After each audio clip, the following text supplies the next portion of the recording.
तो फिल्म की शुरुआत होती है 1999 के आखिर से, यानी 31 दिसंबर से। हम मिलते हैं इलाई से, जो बहुत शाय है, यहाँ तक कि वो अपनी क्लासमेट लोरा से बात भी नहीं करता जिसे वो पसंद करता है। हालांकि उसका दोस्त डैनी उसे हिम्मत देता रहता है। अभी वो एक ग्रोसरी स्टोर में थे जहाँ पर लोरा भी अपने ग्रुप के साथ आ गई। यहाँ डैनी इलाई को करिश देता है लोरा से बात करने के लिए। बहुत हिम्मत बांधकर वो लोरा से बात तो कहता है, लेकिन उसकी आवाज में झिझक साफ नजर आ रही थी। बातों ही बातों में लोरा उसे बताती है कि उसका ब्रेकअप भी हो गया है, और ये सुनकर इलाई की तो खुशी का ठिकाना ही नहीं रहता। वो इलाई को ये भी बता देती है कि रात को वो अपने क्लास फेलो क्रिस की न्यू ईयर पार्टी में भी जा रही है, लेकिन यहाँ का इनविटेशन तो इलाई को मिला ही नहीं था। वो उदास घर आ जाता है, जहाँ पर डैनी उसे उल्टा डांटने लग जाता है और कायर कहने लगता है, क्योंकि वो एक लड़की से भी सही से बात नहीं कर पाया था। यहाँ इलाई को भी गुस्सा आ जाता है और वो गुस्से में ड्रिंक शुरू कर देता है। और जब ये दोनों नशे में धुत हो जाते हैं तो ये फैसला करते हैं क्रिस की पार्टी में जाने का, जहाँ से इन्हें इन्विटेशन भी नहीं आया था। यहाँ जाकर इलाई लोरा से बात करने की कोशिश करता है, लेकिन तभी क्रिस और उसका ग्रुप आकर लोरा को वहाँ से ले जाते हैं। उदास होकर वो डैनी के पास जाने लगता है, जहाँ डैनी लड़कियों को इम्प्रेस करने के लिए इलाई को ही रोस्ट करने लग जाता है, और ऐसे इलाई का मूड और खराब हो जाता है। वो अब इस पार्टी से भागना चाह रहा था। वो ऊपर एक रूम में गया तो उसने देखा कि उसके 2 क्लास फेलो एक दूसरे के करीब आ रहे थे। ये सब देख के वो बहुत एम्बेरस होता है और दरवाजा बंद करके नीचे आ जाता है, जहाँ उसकी नजर दोबारा लोरा पर पड़ती है, जो क्रिस के काफी करीब थी। उसने क्रिस को किस भी की, और ये देखकर इलाई को और भी ज्यादा दुख होने लगा। इतनी देर में यहाँ पर डैनी आ जाता है, जो उससे अपने किए के लिए माफी मांगने लग जाता है और एक्सप्लेन करता है कि वो तो सिर्फ लड़कियों को इम्प्रेस करने के लिए ये कर रहा था।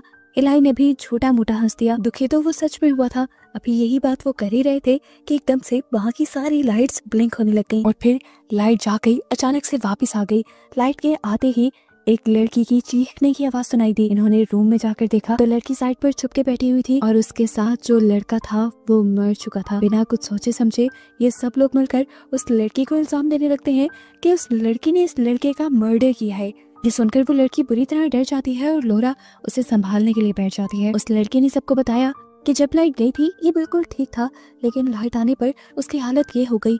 मैं तो खुद देखकर डर गई। अभी ये सब लोग इसी चीज पे बहस ही कर रहे थे कि दूर से एक टॉय कार चलती हुई इनके पास आने लगी। ये लोग हैरान हो गए। इस कार के 2 हाथ भी थे। इस कार ने एक स्प्रे निकालकर एक लड़के के मुंह पे पॉइंट कर दिया। ये सब लोग उसे देखकर हंसने लगे, लेकिन तभी कार ने दूसरे हाथ से लाइटर चलाकर उस स्प्रे से उस आग को बहुत ज्यादा भड़का दिया कि सामने वाले लड़के का मुंह जल गया और उसकी वहीं पर मौत हो गई। ये भयानक नजारा देखकर यहाँ सभी बच्चों में हलचल मच गई। अफरा तफरी में सब इधर उधर भागने लगे, और सिचुएशन ज्यादा तब बिगड़ गई जब एक के बाद एक यहाँ पे रखे हुए सभी इलेक्ट्रॉनिक गैजेट्स खुद से इन सब इंसानों के ऊपर हमला करने लगे। एक लड़के के ऊपर मिक्सर ग्राइंडर ने हमला कर दिया, दूसरे के ऊपर डीवीडी प्लेयर्स के अंदर से डीवीडीज निकलकर हमला करने लगे। यहाँ तक के स्विचेस भी खुद बाहर निकलकर दूसरे लोगों को करंट लगाने लगे। यहाँ हम देखते हैं कि लोरा, इलाई और डैनी इकट्ठे खड़े हुए थे। वो अभी तक इस सारी सिचुएशन को समझ ही नहीं पा रहे थे। तभी उनके पास क्रिस आया और उसने लोरा को अपने साथ चलने को कहा, लेकिन लोरा ने इनकार कर दिया और कहा कि मैं इस लड़की को ऐसे छोड़कर नहीं जा सकती। तो क्रिस ने खुद गर्जे में कहा, ऐसी मुश्किल सिचुएशन में सिर्फ खुद को बचाना चाहिए, दूसरों का सोचना ऐसे टाइम में बेवकूफी होती है। ये कहते ही वो पीछे मुड़ गया। वो तो यहाँ से जाना चाहता था, लेकिन अचानक से रास्ते में ओवन का दरवाजा खुल गया और उसका पाँव टकरा गया। ओवन ने उसे अपने अंदर खींच लिया और ओवन के फुल टेम्परेचर ने आखिर उसकी जान ले ली। कि देखकर तीनों डर गए और इन तीनों ने जल्दी से दूसरी लड़की को ढूंढने का फैसला किया ताकि उसे लेकर ये तीनों यहाँ से भाग सके। डैनी जब तक उस लड़की के पास पहुंचा तो उसने क्या भयानक नजारा देखा कि एक मूविंग ड्रिल उस लड़की के पास जा रही थी। इस ड्रिल ने उस लड़की के जिस्म में अपने आप को स्टैब करते हुए उसे खत्म कर दिया। अब वो डैनी की तरफ बढ़ी उसे मारने के लिए, लेकिन डैनी ने उसके ऊपर पाँव मारकर अपने आप को उससे बचा लिया और उस मशीन को ही तोड़ दिया। अब ये सब लोग भागते हुए एक गैराज में आ गए। लोरा, डैनी और इलाई के अलावा भी यहाँ थोड़े से स्टूडेंट्स बच गए थे, जिन्हें समझ नहीं आ रहा था कि अब ऐसी सिचुएशन में करना क्या चाहिए। ये सभी जब इन सारी चीजों के बारे में सोच रहे थे तो एक लड़का बोला, मैं जानता हूँ ये क्या है, ये Y2K है। सबने पूछा Y2K वो क्या है? लड़के ने बताया ये एक बग है और बहुत से रूमर्स फैले हुए थे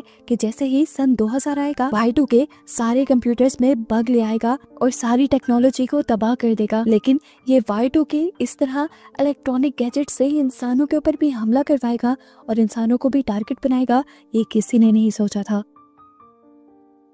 दुनिया में बहुत सारे इलेक्ट्रॉनिक गैजेट्स थे, अगर वो सारे ही ऐसा बिहेव करने लगे थे तो समझ लो कि इंसानों के पास बचने का बहुत ही थोड़ा मौका था। वो लड़का बताता है अगर हमें बचना है तो एक ऐसी जगह जाना होगा जहाँ कोई भी इलेक्ट्रॉनिक चीज ना हो। तो लोरा जल्दी से उन्हें एक फैक्ट्री के बारे में बताती है जहाँ सारा काम हाथ वाली मशीनों के जरिए होता है, यहाँ तक कि वहाँ बिजली और कंप्यूटर भी नहीं थे। इन्हें जल्द से जल्द अब उस फैक्ट्री के लिए निकलना था, तो ये सभी लोग जल्दी पहुँचने के लिए तरह तरह की चीजें ले लेते हैं, जैसे कोई साइकिल, कोई स्केटबोर्ड, तो कोई स्केट शू पहनकर तैयार हो जाता है। डैनी को याद आया कि उसका बैग भी था जो उठाना उसके लिए बहुत ज्यादा जरूरी था। तो जैसे ही उठाने के लिए उसे पीछे की तरफ मुड़ा तो एक रोबोट ने दरवाजे के पीछे से उसके ऊपर हमला कर दिया और एक नोकीली चीज उसके जिस्म में स्टैब करते हुए उसे मार दिया। इलाई उसे बचाने के लिए भी गया था, लेकिन डैनी मर चुका था और इलाई उसकी मौत से बहुत ज्यादा दुखी हुआ था। अब सबको वो खतरे में नहीं डाल सकता था, इसलिए अपने दोस्त डैनी को छोड़कर वो सभी लोगों के साथ बाहर निकलता है, जहां बाहर जाते ही एक इलेक्ट्रिक टावर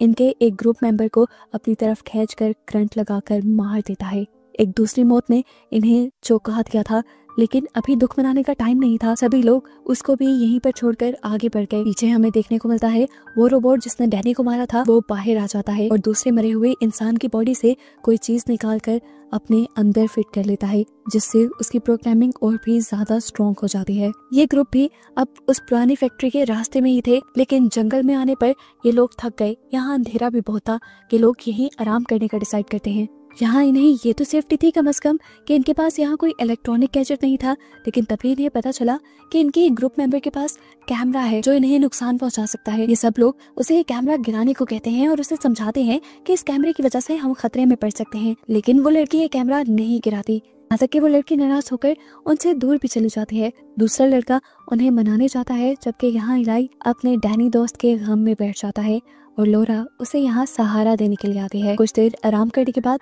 ये लोग अपना सफर कंटिन्यू कर देते हैं। आगे इन्हें थोड़ी चढ़ाई करनी थी, इनके स्केटबोर्ड, साइकिल कुछ भी काम नहीं आया। ये लोग पैदल चलते हुए एक ऐसी जगह पर पहुंचे जहां से पूरा टाउन नजर आ रहा था और ये देखकर ये लोग हैरान हो गए कि पूरा टाउन अब तबाह हो चुका था। सभी लोग समझ गए कि ये सब सिर्फ उनके साथ नहीं हुआ था, ये अब ग्लोबल इमरजेंसी बन गई थी।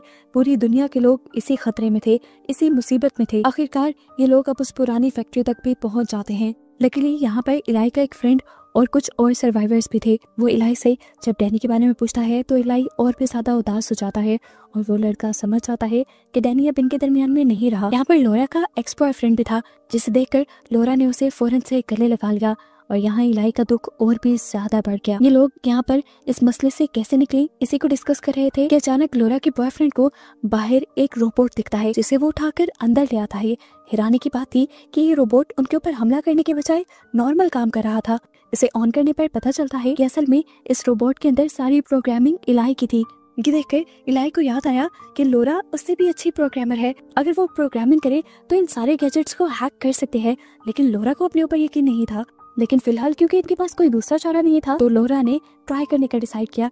इन लोगों ने पहले रोबोट को रस्सियों से बांधा कि वो इनके साथ कुछ बुरा न करे और लोरा ने अपना काम शुरू कर दिया। लोरा एक कोड बनाने पे काम कर रही थी जो कोड इन सारी चीजों को एक साथ हैक कर ले। यहाँ ये रोबोट लोरा को अपने मिशन के बारे में भी बताता है। वो बताता है कि इंसानों ने इंटरनेट को अपने फायदे के लिए बनाया था, लेकिन फिर इंटरनेट गलत चीजों के लिए इस्तेमाल होने लगा। इलेक्ट्रॉनिक गैजेट्स को भी इंसान गलत तरीके से इस्तेमाल करने लगे, जिसकी वजह से मशीन्स और रोबोट्स को गुस्सा आ गया और उन्होंने फैसला किया इंसानों की औकात दिखाने का। इन लोगों ने मिशन बनाया था कि ये लोग इंसानों को डरा कर मार कर उनके ऊपर पूरी तरह से अपना कंट्रोल बना लेंगे। बचे हुए इंसानों के दिमाग में वो चिप डालकर उन्हें मैनिपुलेट करके अपने हिसाब से चलाएंगे और ऐसा करने पे इन रोबोट्स की और इलेक्ट्रॉनिक गैजेट्स की ताकत और भी ज्यादा बढ़ जाएगी। लोरा उसकी सारी बातें सुनकर परेशान भी थी और साथ साथ अपना कोड भी बना रही थी, इससे पहले कि वो अपना कोड कंप्लीट कर पाती।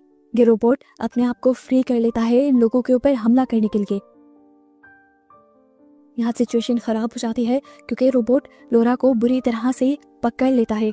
इससे पहले कि रोबोट लोरा को मार देता, इलाई उसे बचाने के लिए पानी का भरा हुआ गिलास इस रोबोट के ऊपर फेंककर उसके सिस्टम में शॉर्ट सर्किट कर देता है। रोबोट वहीं पर गिर जाता है।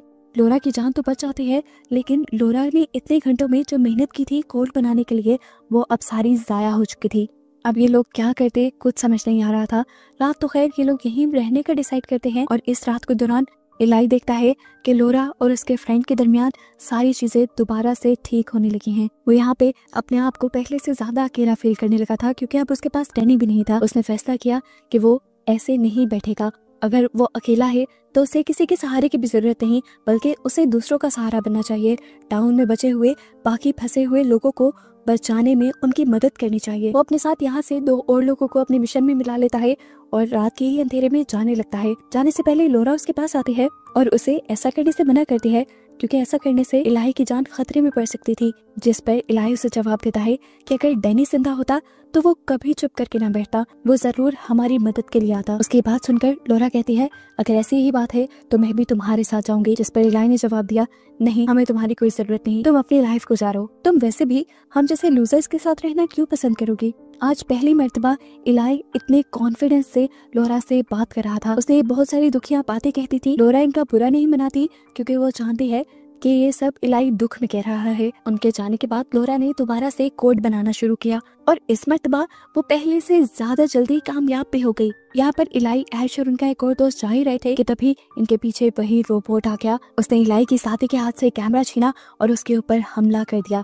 इससे पहले कि वो इन लोगों को कोई नुकसान पहुंचाता, पीछे से यहाँ पर लोरा भी आ गई। अपने एक साथी के साथ उन्हें देखकर इन लोगों ने सुख का सांस लिया। इन लोगों को बचाने के लिए सबसे पहले इलाई का दोस्त उस रोबोट के ऊपर हमला कर देता है, लेकिन इस रोबोट से लड़ना उसके बस में कहा था। रोबोट ने उसे ओवरपावर कर दिया और कुछ ही देर में उसे मार डाला।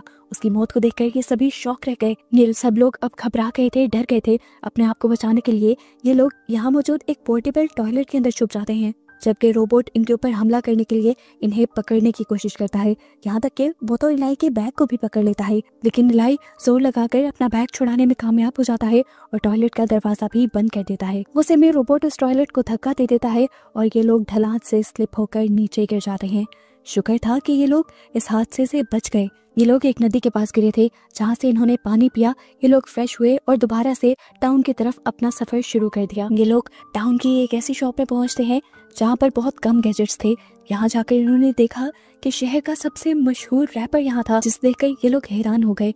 उसने बताया कि मेरे भी सभी दोस्तों को इन गैजेट्स ने मार दिया है और मैं अपनी जान बचाने के लिए यहाँ छुपा हुआ हूँ। उसको लोरा बताती है कि मैंने एक ऐसा किल कोड बनाया है जिससे इन सभी गैजेट्स को हैक करके इनके इस जुल्म को रोका जा सकता है। असल में ये सारे गैजेट्स एक ही प्रोग्रामिंग पर काम कर रहे हैं। अगर उस प्रोग्रामिंग में इस किल कोड को डाल दिया जाए तो ये सभी चीजें बंद हो जाएंगी। लोरा ने ये भी पता चला दिया था कि नेटवर्क की प्रोग्रामिंग हाई स्कूल से की जा रही थी और अपना मिशन कंप्लीट करने के लिए अब इन्हें हाई स्कूल जाना था। बिना आवाज किए छुपते छुपाते आखिर ये लोग हाई स्कूल भी पहुंच जाते हैं, जहां कंप्यूटर लैब में जाकर ये लोग दुनिया का सबसे बड़ा कंप्यूटर देखते हैं, जहां से ये रोबोट्स हर चीज कंट्रोल कर रहे थे। इससे पहले कि ये लोग अपने डिवाइस उस प्रोग्रामिंग में लगाते, यहाँ पर एक छोटा रोबोट आकर इनके ऊपर हमला शुरू कर देता है। लोरा और बाकी साथियों को बचाने के लिए इनका एक साथी उस रोबोट के सारे हमले अपने ऊपर ले लेता है और आखिर दम तोड़ देता है। ये लोग अगले रूम में जाते हैं तो सबसे ज्यादा शॉकिंग नजारा देखते हैं कि ये रोबोट्स तो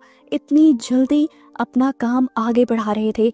इन्होंने इंसानों को कैद किया हुआ था और ये लोग अब इंसानों की बॉडी में अपनी चिप्स लगा रहे थे, जिससे ये लोग इंसानों को खुद कंट्रोल कर सकें। सिचुएशन बहुत ज्यादा खराब थी।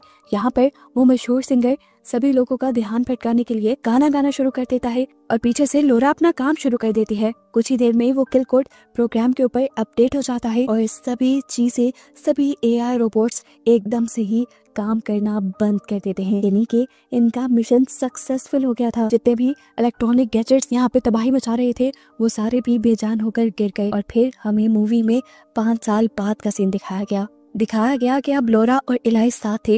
वो लोग डैनी की ग्रेव पे आए थे उसे याद करने के लिए। सभी बच्चे अपने दोस्तों को आज भी याद करते थे। वैसे तो वो एआई ग्लिच खत्म हो गया था, लेकिन तभी हमें इनकी एक डिवाइस पर एक ग्लिच दिखाई गई और ये वो पॉइंट था जब लोरा और उसके सारे साथियों को पता चला कि वो एआई सिस्टम अभी भी पूरी तरह खत्म नहीं हुआ, तो तबाही अभी भी फैला सकता है। अब आगे ये कौन सा खतरा लेके आएगा, इसी मिस्ट्री के साथ ये मूवी यहाँ पर एंड हो जाती है।